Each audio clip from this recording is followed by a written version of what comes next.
Hello guys, welcome to my channel NCERT inside. तो आपको पता है हमने चालू किया था डेरिवेशन सीरीज, जिसमें हमने फर्स्ट डेरिवेशन कवर किया था बैंकिंग ऑफ रोड, सेकंड किया था time period of a conical pendulum. जो आज हम शुरू करने वाले वो थर्ड डेरिवेशन है, जो रोटेशनल डायनामिक चैप्टर से रिलेटेड है। तो क्या है वो डेरिवेशन का नाम, देखिए derive expression for minimum velocity and minimum tension of a particle performing non UCM. जो हमने पहले दो डेरिवेशन किया था वो यूसीएम से रिलेटेड था, और ये डेरिवेशन नॉन यूसीएम से रिलेटेड है। Eight lowest, highest and horizontal. तो इसमें क्या पूछा है, हमें एक ऐसा फॉर्मूला डिराइव करना है मिनिमम वेलोसिटी का, जो minimum velocity and minimum tension का at highest, lowest and horizontal point. मतलब जो स्ट्रिंग से वो अटैच है वो स्ट्रिंग ब्रेक नहीं होना चाहिए। ओके, तो पहले हम देखते हैं हाईएस्ट का। ओके, आप कहीं से भी चालू कर सकते हैं, मैं पहले हाईएस्ट से चालू कर रहा हूँ, हाईएस्ट से। तो पहले इसका डायग्राम देखते हैं हाईएस्ट पे, यानी जो नॉन यूसीएम पार्टिकल परफॉर्म कर रहा है वो इधर है, ये उसका सेंटर हो गया। ओके,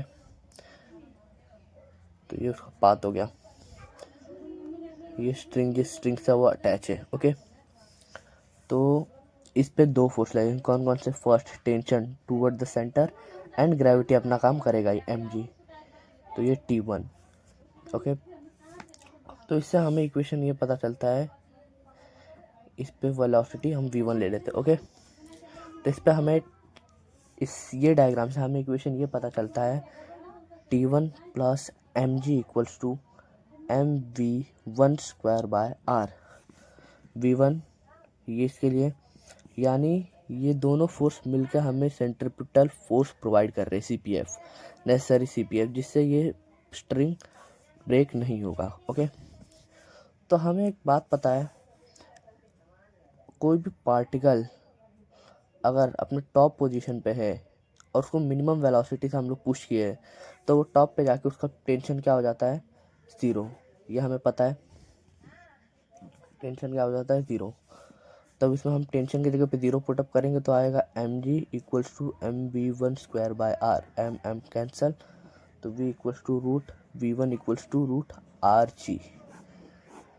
तो यानी at highest position tension is 0 and velocity is root rg। Okay, अब हम देखते हैं लोएस्ट का। ओके, तो लोएस्ट में भी हम सेम डायग्राम पहले बना लेते हैं। लोएस्ट में तो सपोज ये हमारा सेंटर है, ये हमारा ऑब्जेक्ट है, और ये उसकी पाथ है जिस पाथ में वो ट्रैवल कर रहा है। तो इसमें हमें फोर्स कैसा लगेगा? हमारा फोर्स जो है, first mg downwards and tension toward the centre T2।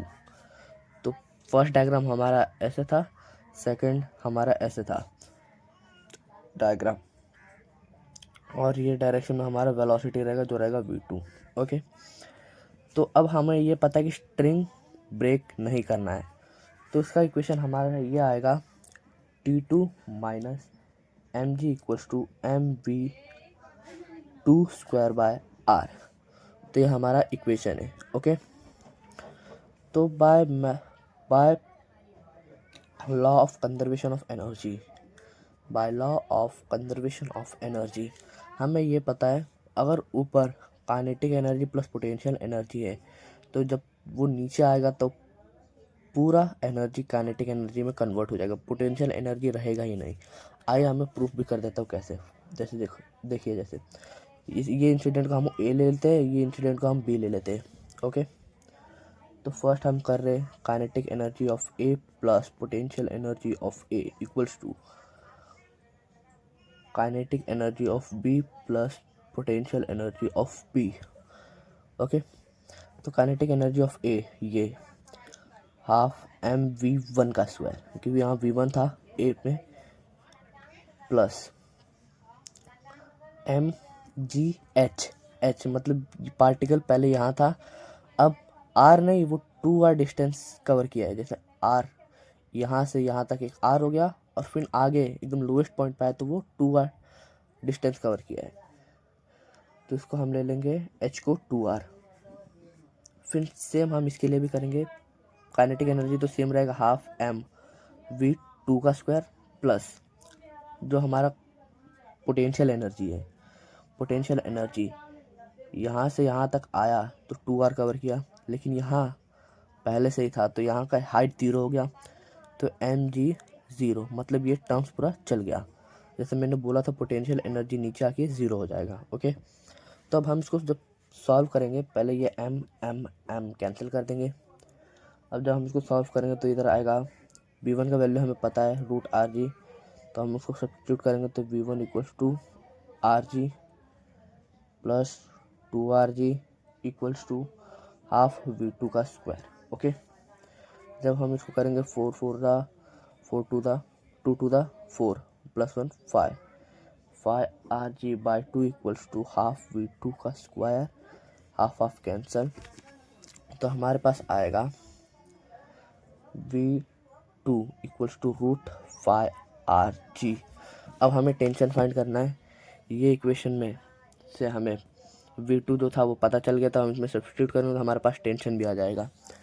तो T2 minus m g equals to m bracket 5rg upon r, ये आर कैंसल, ये एम जी, यहाँ भी एम जी, जब वहाँ जाएगा तो T2 इक्वल्स टू 6mg। तो एट लोएस्ट पॉइंट हमारा वेलोसिटी रहेगा रूट 5rg एंड टेंशन रहेगा 6mg। ओके, तो हमारा हाईएस्ट भी हो गया, लोएस्ट भी हो गया। आइए देखते हैं हॉरिजॉन्टल पे क्या होता है। ओके, तो ये हॉरिजॉन्टल हो गया। हॉरिजॉन्टल का डायग्राम कैसे रहेगा, ये सेंटर है, जो पार्टिकल रहेगा वो मिड में रहेगा, मिडवे यानी हाफ ऊपर हाफ नीचे के बीच में, जो सर्कल मतलब डायमीटर के उस पर रहेगा। ओके, तो ये पार्टिकल हो गया। ये पार्टिकल पे कौन कौन से फोर्स लगेंगे, दो, कौन कौन किधर किधर कौन कौन से डायरेक्शन, फर्स्ट रहेगा टेंशन टूवर्ड द सेंटर, ये उसका पाथ हो गया, and this tension and m g, मतलब अपना काम ग्रेविटी करेगी, और वेलोसिटी रहेगा वो अपवर्ड डायरेक्शन मिलेगा, अपवर्ड डायरेक्शन मिलेगा। ओके, तो आइए देखते हैं वास्तव में करना क्या है। जैसे हम लोएस्ट वाला केस किए थे वैसे ही सेम हमें हॉरिजॉन्टल वाला केस भी करना है। ओके, तो पहले हम इससे इक्वेशन लिख लेते हैं, जैसे T3, क्योंकि वो अकेला ही CPF प्रोवाइड करे, इसमें mg का कोई रोल नहीं है, तो इसलिए रहेगा m v three square by r. तो इक्वेशन रहेगा ये V3, क्योंकि V2 लोएस्ट में होगा और V1 हाईएस्ट में हो गया। तो इसको भी हम सॉल्व करेंगे bye law of conservation of energy. Okay, तो यहाँ टोटल एनर्जी ऑफ C, ये इंसिडेंट को हम A लिए थे, ये इंसिडेंट को B लिए थे, तो ये इंसिडेंट को हम C लेते हैं, क्या C। तो total energy of C equals to total energy of B। Okay, तो इसमें भी फिर kinetic energy of C plus potential energy of C equals to kinetic energy of B plus potential energy of B। तो इसमें भी kinetic energy जो रहेगा नीचे से इधर आएगा तो कुछ तो रहेगा ही काइनेटिक एनर्जी। जब काइनेटिक एनर्जी रहेगा क्या, half m v three square plus potential energy m g, यहाँ खाली आर लेंगे, इसमें हमने 2r लिया था क्योंकि बॉल यहाँ से यहाँ तक आया था, तो यानी ये आर एंड ये आर डिस्टेंस कवर किया था। इसमें खाली जैसे बॉल यहाँ है तो हाफ डिस्टेंस कवर कर रहा है, तो ये लेंथ हमारा आर है, तो इसलिए हाइट हम खाली आर लेंगे। And potential energy of B m v two का स्क्वायर प्लस एम जी 0। ये तो मैंने पहले ही बताया था, यहाँ हम 0 क्यों लेंगे, क्योंकि जब यहाँ से बॉल डायरेक्ट नीचे आएगा तो ये बॉल 2r डिस्टेंस कवर कर चुका रहेगा, इसलिए इसका हाइट 0 रहेगा तभी। हाँ, तो सेम इसमें भी ये कैंसिल आउट हो गया, ये कैंसिल आउट हो गया।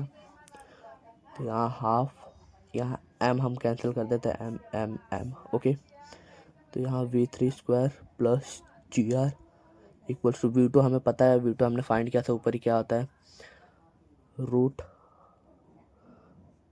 हाफ v2 रूट 5GR का स्क्वायर।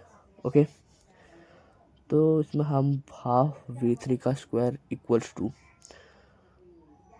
हाफ 5GR माइनस ये GR हम इस साइड शिफ्ट कर देते हैं, तो माइनस GR इधर हो गया। ओके, जब हम इसको मल्टीप्लाई करेंगे तो आंसर आएगा v3 2 equals to 5GR minus 2GR upon 2। ये टू हम कैंसिल कर देते तो ऊपर आएगा v3 square equals to 3GR and v3 हमारा रहेगा रूट 3GR। तो हमारा velocity, minimum velocity of horizontal position on UCM का फॉर्मूला आ गया। अब इसको हम अगर टेंशन में पुटअप करेंगे तो हमारे पास टेंशन का भी फॉर्मूला आएगा, जो रहेगा T3 रहेगा, वो हमारा रहेगा 3mg। ओके, तो आइए ये देखें हमारा derivation. Eight highest position velocity is root rg, tension is 0. Lowest position velocity is root 5rg, tension is 6mg. And in horizontal, in non-UCM, velocity is root 3rg and tension is 3mg. Okay, thank you for watching.